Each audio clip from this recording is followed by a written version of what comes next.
Assalamualaikum warahmatullahi wabarakatuh. Masih berjumpa lagi dengan saya, Fitria Nur Ayuni. Terima kasih karena telah berkunjung di channel saya. Nah, pada pembahasan kali ini, saya akan membahas tentang standarisasi jaringan komputer.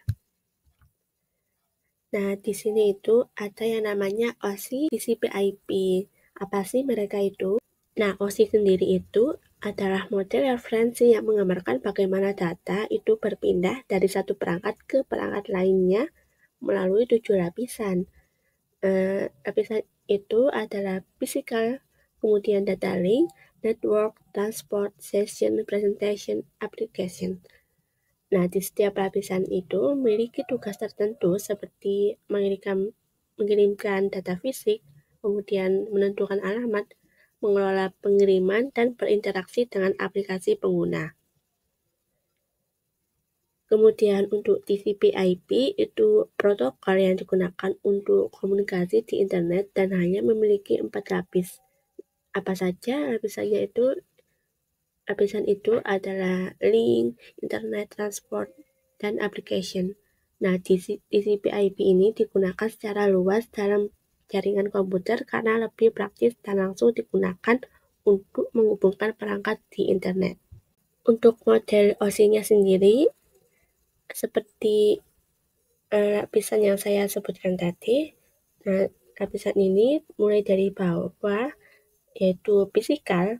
Nah, di fisikal ini bertanggung jawab untuk transmisi bit data merah melalui media fisik, seperti kabel dan sinyal radio.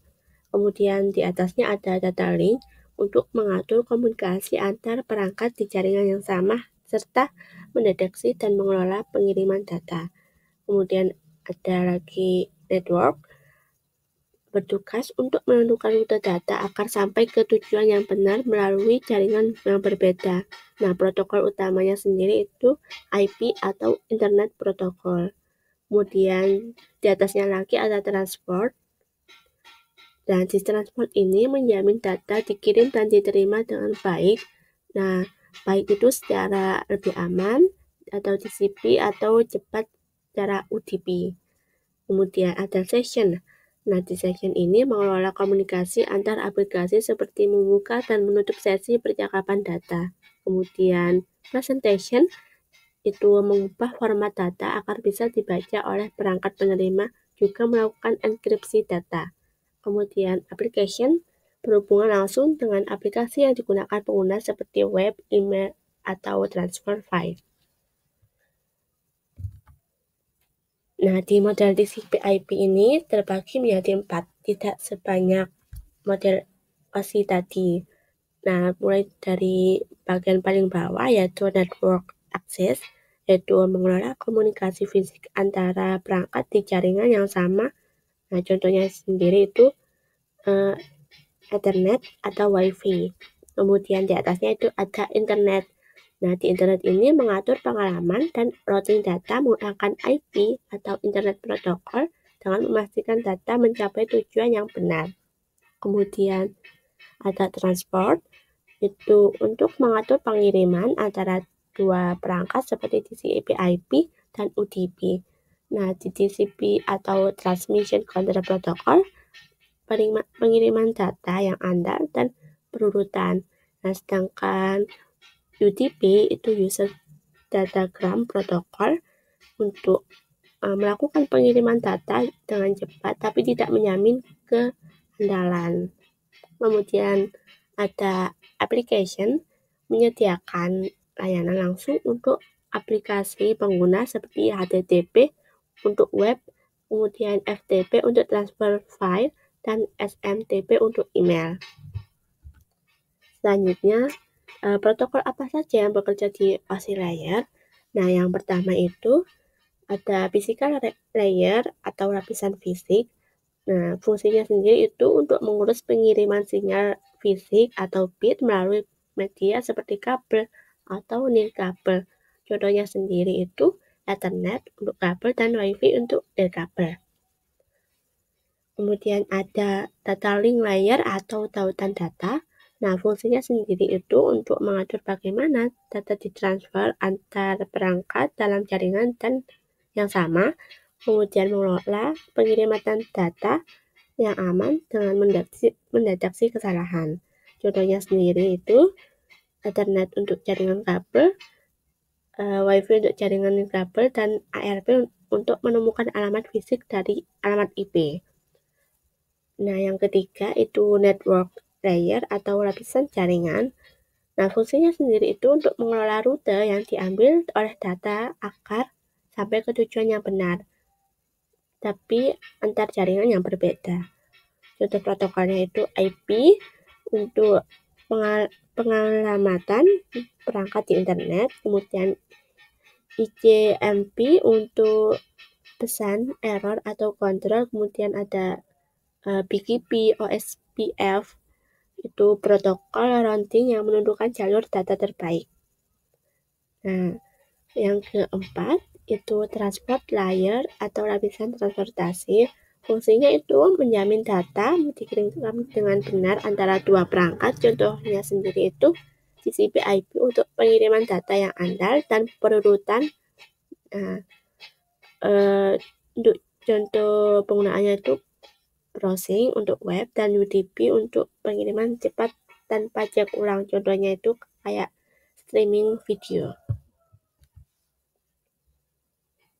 Nah, selanjutnya itu ada sesinya layer atau lapisan sesi. Fungsinya sendiri untuk mengelola sesi komunikasi antar perangkat yang memastikan koneksi tetap terbuka selama diperlukan. Contohnya sendiri itu NetBIOS, mengolah sesi di jaringan lokal, dan BBTP untuk membuat sesi di VPN. Kemudian presentation layer atau lapisan presentasi, fungsinya untuk mengubah format data agar bisa dipahami oleh perangkat penerima serta melakukan enkripsi atau kompresi. Contohnya itu SSL atau TLS untuk mengamankan data melalui enkripsi dan JPEG untuk mengopresi gambar. Yang terakhir itu ada application atau lapisan aplikasi. Nah, di lapisan ini berhubungan langsung dengan aplikasi pengguna dan menyediakan layanan seperti email, web, atau transfer file. Contoh protokolnya itu HTTP atau HTTPS untuk browsing web, kemudian ada FTP untuk transfer file, kemudian SMTP untuk mengirim email, dan DNS untuk mengubah domain menjadi alamat IP. Nah, di sini perbedaan antara TCP dan UDP. Nah, dari segi aspek, itu TCP itu lebih reliable atau menjamin pengiriman data. Nah, jika paket hilang, TCP akan mengirim ulang datanya.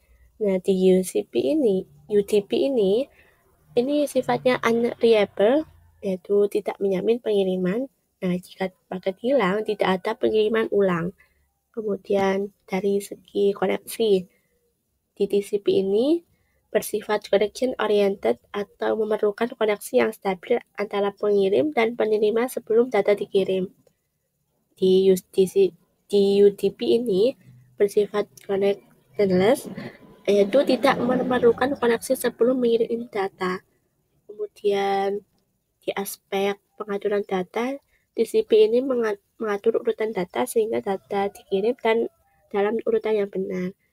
Nah, di UDP ini tidak mengatur urutan sehingga paket bisa tiba dalam urutan yang berbeda. Nah, di segi kecepatan, TCP ini jauh lebih lambat karena ada proses pengecekan dan pengiriman ulang. Sedangkan di UDP ini lebih cepat karena tidak ada proses pengecekan. Kemudian dari aspek penggunaan, di TCP digunakan untuk aplikasi yang memerlukan keandalan seperti web, HTTP, atau HTTPS, kemudian email, SMTP, dan transfer file atau FTP. Nah, sedangkan di UDP digunakan untuk aplikasi yang memerlukan kecepatan seperti streaming video, game online, dan panggilan suara. Kemudian untuk protokol jaringannya sendiri itu ada yang namanya DNS atau Domain Name System. yaitu untuk menerjemahkan nama domain seperti www.com menjadi alamat IP seperti 192.168.1.1. DNS ini memudahkan pengguna untuk mengakses situs web tanpa perlu mengingat alamat IP. Kemudian HTTPS atau Hypertext Transfer Protocol Secure.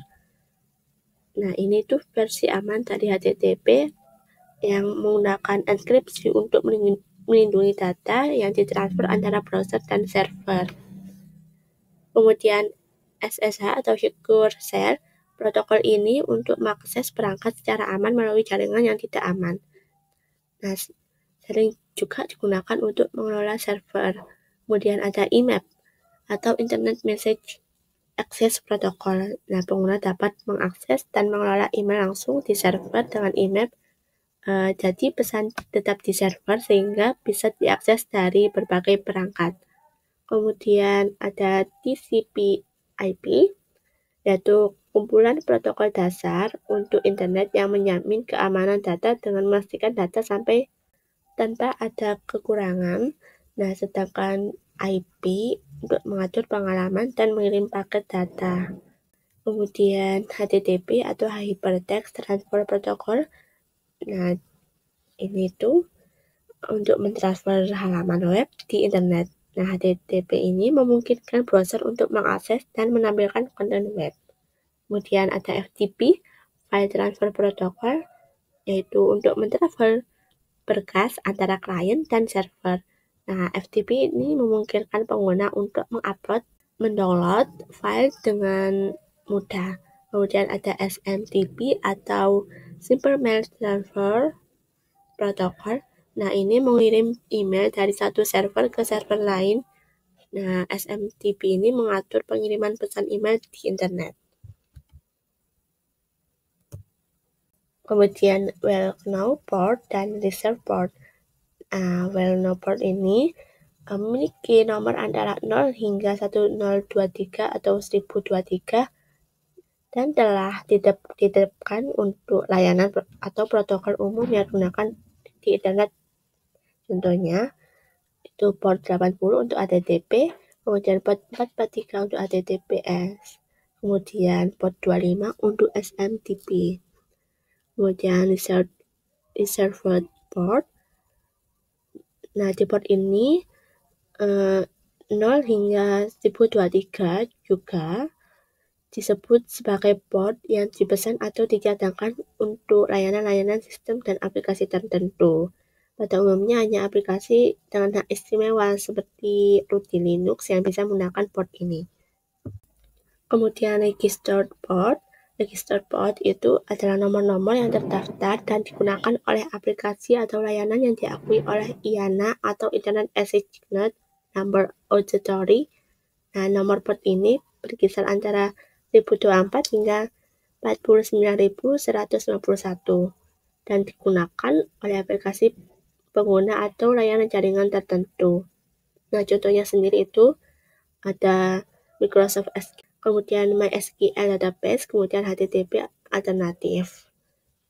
Port ini berbeda dari well-known port yang digunakan untuk layanan umum seperti HTTP dan HTTPS dan dynamic private ports yang sering digunakan secara sementara untuk klien.